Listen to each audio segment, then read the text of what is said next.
Oke, baik. Assalamualaikum warahmatullahi wabarakatuh. Eh, oke, baik anak-anakku sekalian yang Bapak banggakan ya. Untuk pembelajaran kita hari ini ya, di hari Selasa ya.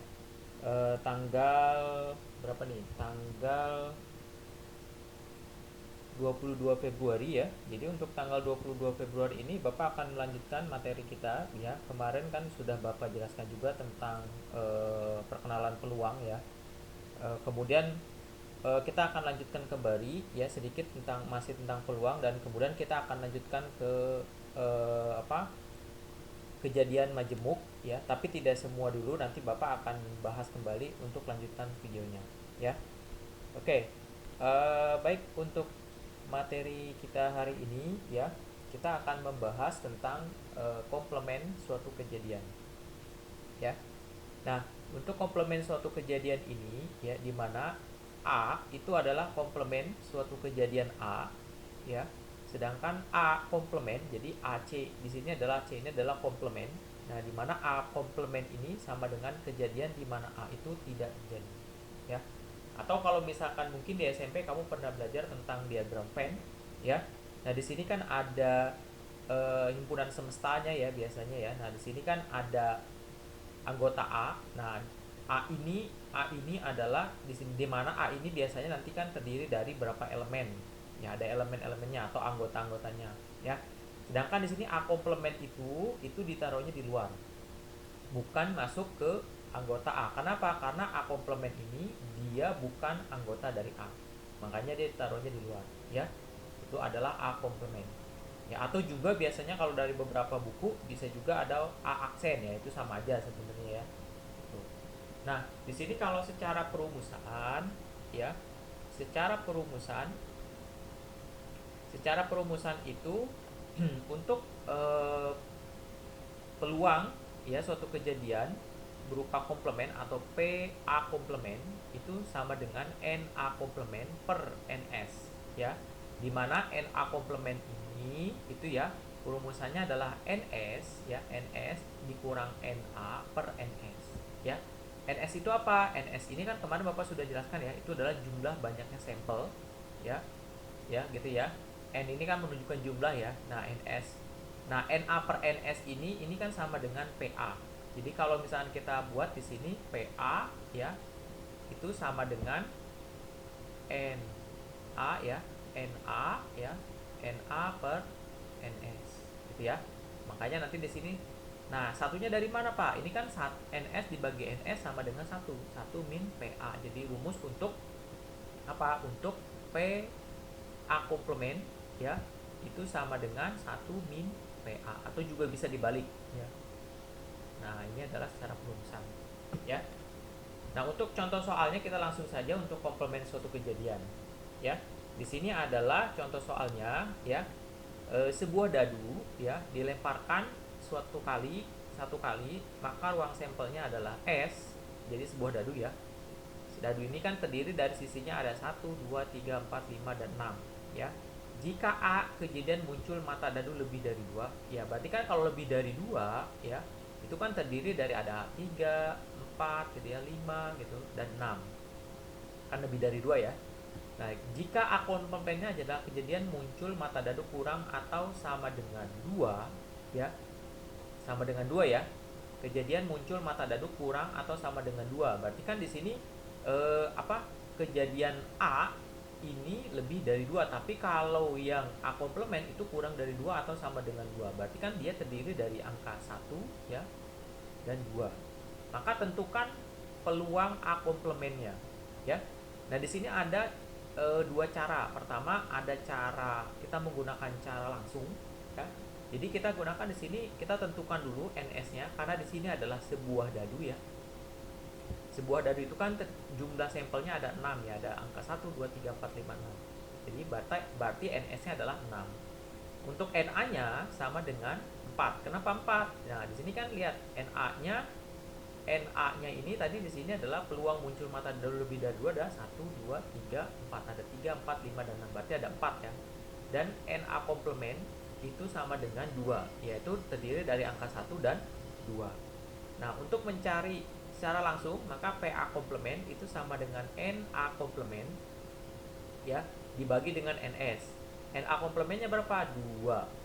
NS-nya berapa? 6 ya. Berarti kalau kita sederhanakan ya, ini disederhanakan dibagi jadi dibagi 2 ya. Jadi 1/3. Ini dapat eh, apa? PA komplemennya. Atau juga bisa cara kedua. Di sini adalah dimana PA itu sama dengan NA per NS. Tadi yang sudah Bapak jelaskan. Dimana NA-nya berapa? NA-nya adalah 4 ya, dibagi NS-nya adalah 6 karena jumlah dadunya 6. Ini kita sederhanakan dibagi 2 berarti jadi 2/3. Maka PA komplement itu sama dengan 1 min PA atau 1 dikurang 2/3. Ini kan penyebutnya 3 nih. Kalau dari misalkan ini harus bisa ya sebetulnya ya. Kan karena penyebutnya 3, ini kan 1 dikurang 2/3. Berarti kan karena penyebutnya 3, berarti itu kan sama dengan 3/3 dikurang 2/3. Karena penyebutnya udah sama kan? Ya. Nah, ini penyebutnya ada sama. Ya, berarti tinggal kurang aja atasnya. 3 dikurang 1, 2. Berarti 3 kurang 2, 1 ya. 1/3. Sama kan ya? Hasilnya sama, 1/3. Kemudian untuk contoh soal yang berikutnya ya. Di sini contoh soal yang berikutnya adalah 3 keping uang logam dilemparkan bersama-sama. Berapa peluang muncul ketiga mata uang sekurang-kurangnya satu gambar, ya. Nah, di sini adalah kita misalkan B ya, sebetulnya boleh apa aja sih sebetulnya ya. Jadi B ini di sini adalah peluang muncul ketika ketiga mata uang sekurang-kurangnya satu gambar, ya. Sedangkan peluang C itu adalah kejadian munculnya ketiga mata uang logam semuanya angka. Jadi yang satu gambar, yang satu angka. Berarti ini kejadian komplement ya. Karena peluang B itu pengennya adalah munculnya sekurang-kurangnya ketiga mata uangnya sekurang-kurangnya satu gambar. Sedangkan kalau yang ini adalah kejadian muncul ketiga mata uang semuanya angka. Nah, ini kan ya beda ya, jadi komplement ya. Nah, maka kalau kita gambarkan ya, kita Bapak inikan saja ya. Untuk kejadian B dan C ini, B dan C ini sekurang-kurangnya satu gambar. Berarti kemungkinannya kalau misalkan kita lempar 3 logam ya, 3 uang logam gitu ya. Nah, kemungkinannya pertama adalah satu gambar. Berarti kalau gambar bisa gambar semua 3G ya, atau juga bisa 2 gambar, 1 angka, atau 1 gambar 2 angka. Yang penting 3, kan? Nah, kalau kita misalkan ini bisa G1, G2, ini gambar 1, gambar 2 dan gambar 3. Ini gambar 1, gambar 2 dan A3. Ya. Dan seterusnya. Jadi gambar 1, A2 dan G3, A1, G2 dan G3. Dan ini juga sama, satu gambar dan 2 angka, berarti G1, A2, A3, A1, G2, A3, A1, A2, G3. Nah, kemudian di sini adalah yang C, kejadian muncul ketiga mata uang semua angka. Kalau semua angka berarti 3 angka uraiannya kan, bentuk yang diinginkannya. Berarti A1, A2 dan A3. Maka kalau misalnya kita jumlahkan ya total sampelnya, berarti ini kan ada 1 ya.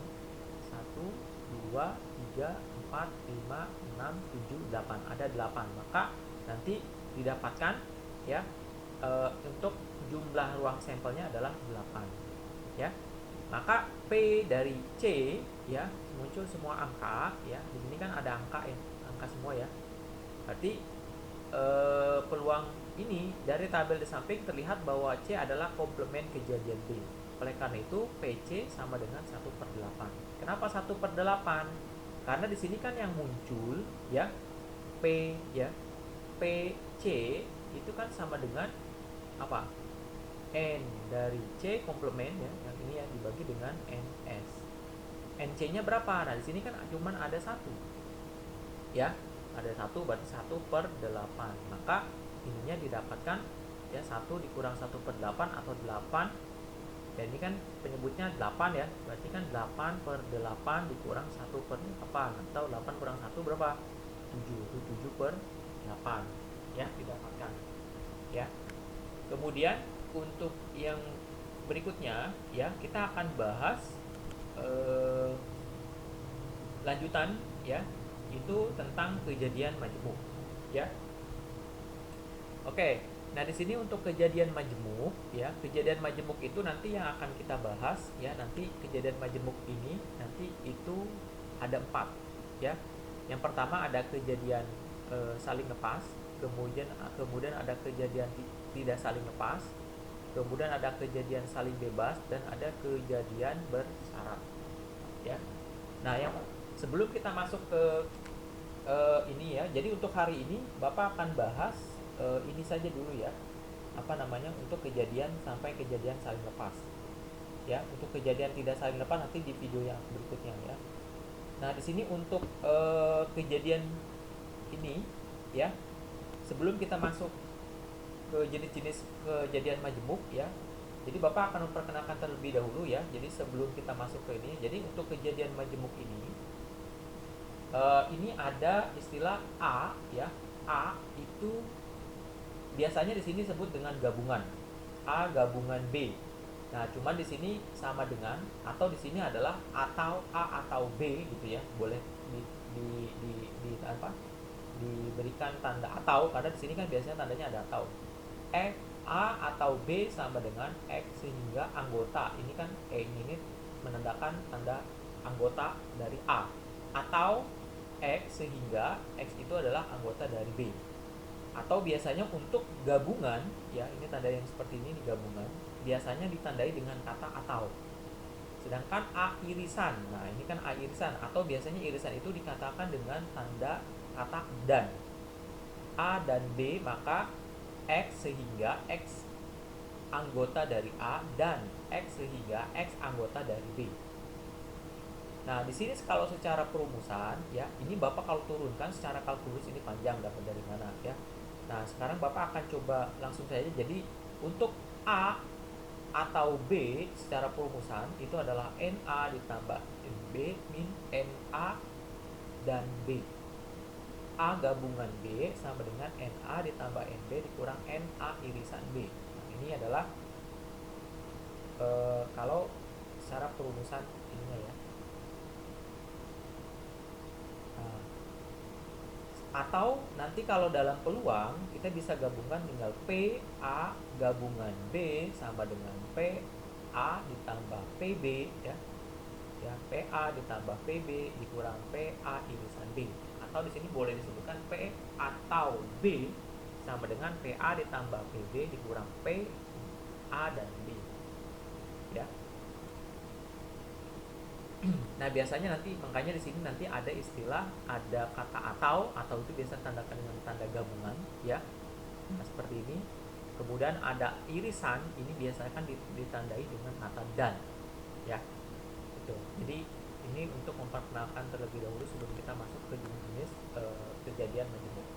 Nah, di sini yang pertama yang akan kita bahas untuk kejadian majemuk ya, itu adalah kejadian saling lepas. Ya, kejadian saling lepas. Nah, untuk kejadian saling lepas ini ya, yang pertama adalah, jadi kejadian saling lepas itu kejadian A dan B ya disebut saling lepas jika kejadian A dan B tidak dapat terjadi pada saat bersamaan atau tidak beririsan ya. Atau kalau Bapak gambarkan secara diagram Venn, ini diagram Venn-nya ya. Mungkin di SMP kamu pernah belajar tentang diagram Venn ya. Nah, jadi anggota A ini anggota B. Nah, jadi dia nggak saling beririsan, jadi nggak ada yang sama, makanya dia masing-masing ya. Maka di sini untuk kejadian saling lepas itu P A irisan B itu adalah berupa himpunan kosong atau biasakan ditandai dengan tanda seperti ini. Nah, ini yang seperti ini ya. Jadi ini disebut dengan himpunan kosong atau nol ya. Nah, kalau misalkan kita gambarkan ya gampangnya mungkin kan bisa kenapa bisa dapat ini Pak, dari sini kan untuk P kejadian saling lepas itu di mana P A gabungan B sama dengan PA tambah PB ya. Nah, kenapa bisa dapat begitu? Ya kan ininya kosong ya. Jadi kalau misalkan kita gambarin P ya A gabungan B itu sama dengan PA gitu ya ditambah PB ya dikurang PA irisan B. Karena di sininya kan ibaratnya kosong karena 0 gitu ya. Ya berarti kan sisanya tinggal PA ditambah PB. Untuk P gabungan dari PA gabungan B. Ya. maka didapatkan ini, ya. Gitu kan? Nah, untuk contoh soal untuk kejadian saing lepas, ya. Di sini adalah pada pelemparan dua buah dadu, ya. Dua buah dadu ya, sekaligus. Hitunglah peluang muncul dadu berjumlah 6 atau dadu berjumlah 11. Ya. Nah, di sini kan ada kata yang pertama di sini ini adalah kejadian saling lepas. Kenapa? Karena di sini ada kata atau. Biasanya ditandai dengan kata atau, ini biasanya umumnya ya. Umumnya itu adalah kejadian saling lepas. Tapi memang nanti bergantung juga, nanti beberapa titik soal juga ada. Ya, tapi kalian harus cermati juga, ya. Nah, di sini adalah pelemparan dua buah dadu hitung sekaligus. Jadi sekaligus, tapi peluang muncul mata dadu 6 dan mata dadu berjumlah 11 kan ini udah beda ya. Ya, 6 dan 11 tentu udah beda angkanya aja, ini 6, ini sini 11. Ya kan nggak mungkin ada yang sama gitu kan. Tuh, jadi ini adalah kejadian yang tidak beririsan. Gitu. Kecuali mungkin nanti apa namanya mata dadu, misalkan peluang munculnya mata dadu misalnya eh, apa angka ganjil dengan eh, bilangan prima. Nah, ini kan nanti ada yang beririsan kan gitu ya, karena ada yang angka yang sama. Ya, itu nanti beda lagi. Ya. Nah, pada pelemparan dua buah dadu, hitunglah peluang muncul dadu berjumlah 6 atau dadu berjumlah 11. Oke, di sini ada dua buah dadu. Berarti kan kalau ada dua buah dadu, ya NS-nya ya ada dua buah, berarti kita buatkan 6 kuadrat. Atau 6 kuadrat itu sama dengan berapa? Kan satu dadu itu kan ada 6 ya. Sorry. Satu dadu itu kan ada 6, sorry ya. Dadu itu kan karena ada 6, karena ada 2, jadi 6 kali 2 berarti 12. Ya, itu kan? 12. Bukan 12 ya, sorry. Bukan 12, tapi eh karena di sini kan jumlah mata dadunya ya, jumlah mata dadunya. Jumlah mata dadunya. Oke, nah di sini jumlah mata dadunya di sini kan ya. Nah, di sini oke, untuk NS-nya ya. Karena di sini pelemparan dua buah dadu sekaligus, ya berarti kan dia terdiri dari 6 kuadrat, 6 kuadrat berarti kan sama dengan 36. Ya. Kemarin kan Bapak udah ngejelasin kalau dua buah dadu ya, ada 36 ruang sampelnya. Kemudian hitunglah peluang muncul dadu berjumlah 6, ya. Ini dadu berjumlah 6. Gitu kan? Dadu berjumlah 6 atau dadu berjumlah 11. Nah, di sini caranya adalah peluang mata dadu berjumlah 6 atau 11. Kalau misalkan kita buatkan ya, kita buatkan apa namanya? Ininya ya. Berarti ini adalah kejadian gabungan ya. Gabungan yaitu ya terdiri dari P A gabungan B ya sama dengan ya PA ya PA ditambah PB ya PA ditambah PB. Nah, di sini kan kalau misalkan ini kan hitunglah peluang muncul peluang muncul dadu berjumlah 6 dan dadu berjumlah 11. Nah, berarti kalau misalkan gini, kita misalkan aja untuk A itu adalah peluang muncul ya, peluang muncul dadu berjumlah 6 ya. Berjumlah 6, sedangkan kalau B itu adalah peluang muncul dadu berjumlah 11. Jadi ya. Berarti kalau misalnya ini kita tentukan terlebih dahulu mungkin ya. Ininya ya, kita gambarkan mungkin di bawah aja nggak apa-apa lah ya. Ya, kalau kita gambarkan mungkin seperti ini ya. Nah, ini kan peluang mata dadu, berarti kan dua buah dadu ya. Berjumlah 6 dan 11. Nah, jadi ini ada dua buah dadu. Kita gambarkan karena dua buah dadu berarti ini 1 2 3 ya, 4, 5, 6 ya, ada 6. Mohon maaf mungkin kalau dua. 1, 2, 3, 4.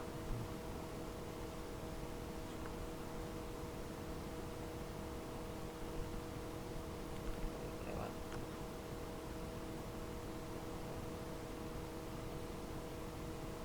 Oke, mungkin agak jelek ya ya. Nah ini, nah di sini nanti 1, 2, 3, 4, 5, kurang.